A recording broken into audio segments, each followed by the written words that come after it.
Year 625, Abu Sufyan, the new leader of Quraysh Makkah, gathered an army of 3,000 to take revenge on the Muslims of Madinah. But what was Abu Sufyan seeking revenge for? Let's understand the story behind it. This is the story of the Battle of Uhud. The story begins in 624, when the polytheists of Makkah suffered a devastating defeat at the hands of the Muslims of Madinah in the Battle of Badr. After the defeat, the polytheists were very furious. They wanted to avenge their honor and the blood of great leaders like Abu Jahl and Umayyah bin Khalaf. Muhammad, Ali, Hamza. In fanning the flames of war, the names of the Jews, hypocrites, and especially Abu Sufyan's wife Hind, whose father, brother, and son were all killed in the Battle of Badr, stood out prominently. Hind began organizing gatherings in her home, where she incited people to war through poetry. After Abu Jahl was killed in the Battle of Badr, Abu Sufyan became the new leader of the polytheists of Makkah. Under his leadership, a meeting was held at Dar al-Nadwa in Makkah, and it was decided that preparations for war should begin. Wealth was also collected for this purpose. The trade caravan that had returned from Syria under Abu Sufyan's supervision brought back 50,000 mithqal of gold and 1,000 camels in profit. All of that profit was spent on preparing for war. Finally, in the early days of Shawwal, Abu Sufyan set out with an army of 3,000, which included 700 armored soldiers, 300 camels, and 200 horses. Along with them, women also went, who would recite poetry to ignite the passion for battle among the polytheists. Abu Sufyan was leading the men, while Hind was leading the women. Hind had vowed to rip out and chew the liver of the Prophet's uncle, Hamza, may Allah be pleased with him. You slaughtered my father. When you're dead, Hamza, cut your heart out. Taste your blood. Because her father, brother, and son were killed by the Muslims in the Battle of Badr, she wanted to take out her rage on the Prophet's uncle, Hamza. For this purpose, she specially prepared a slave and instructed him. I will free you, give you your weight in silver, your height in silk. For one throw. When this army of polytheists left Makkah and reached near Medina, the Prophet, peace be upon him, received news of their approach. He immediately consulted with his companions. Abdullah bin Zubair, the hypocrite who was considered part of the Muslim community, was also present in this consultation.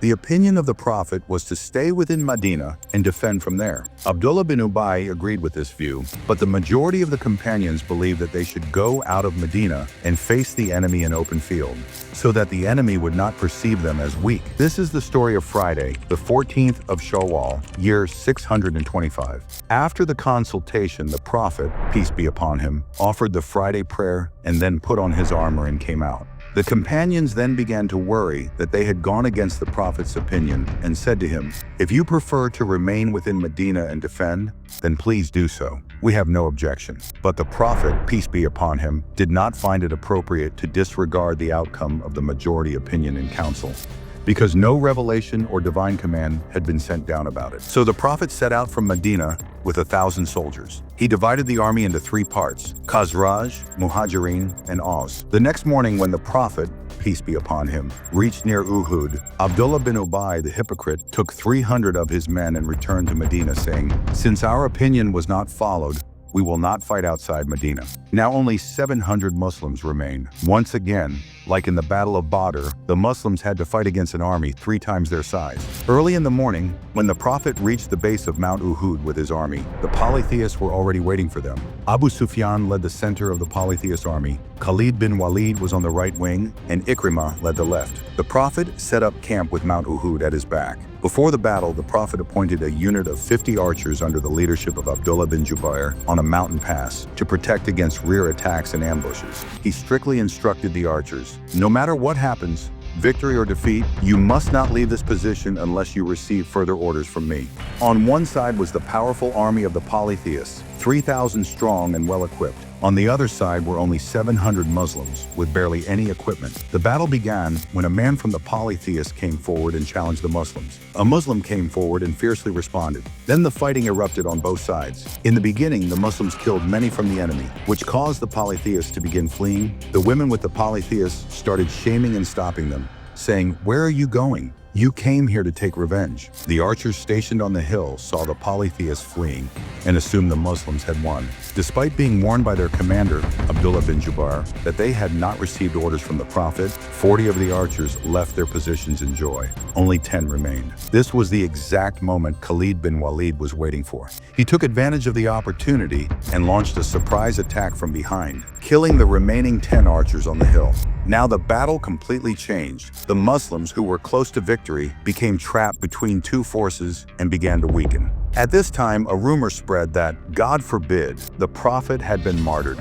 Upon hearing this, the morale of the companions began to break. In reality, when Khalid attacked from behind, some polytheists reached the Prophet's camp. A few companions stood to defend him. Among them was Mus'ab bin Umair, who closely resembled the Prophet. When the polytheists martyred Mus'ab bin Umair, they assumed they had, God forbid, killed the Prophet, peace be upon him. During the battle, even the Prophet's blessed tooth was martyred. The great Muslim leader, Hamza, was also martyred.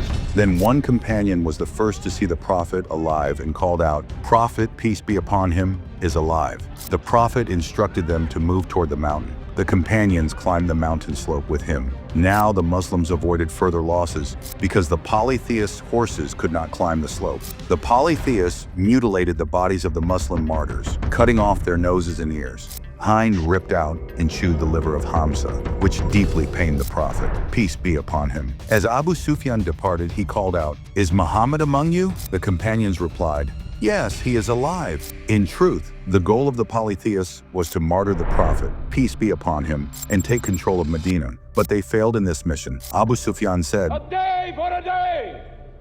The day of Uhud, for the day of Badr! Our dead have answered to your dead!" The Muslims replied, "Our dead are in paradise! Your dead are in hellfire!" After that, Abu Sufyan fell silent and turned back toward Makkah.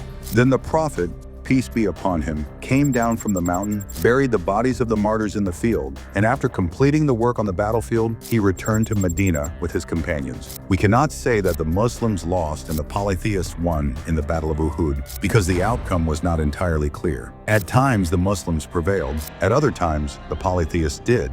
Yes, the Muslims did suffer losses. 70 companions were martyred. But they also learned some valuable lessons that helped in future battles. One important lesson was never to go against the commands of the leader. Whatever order the leader gives, one must firmly follow it. Secondly, they clearly recognized the hypocrites among them. The polytheists also suffered considerable loss. 27 of their men were killed. But the story doesn't end here, because this time, Abu Sufyan began preparing an army of 30,000 from all across Arabia to attack the Muslims again. Thank you so much for watching the video till the end. If you're feeling tired, you can have some fun by clicking the like and subscribe buttons below. And yes, don't forget to share and comment too. Also, if you haven't watched this video yet, go ahead and check it out now.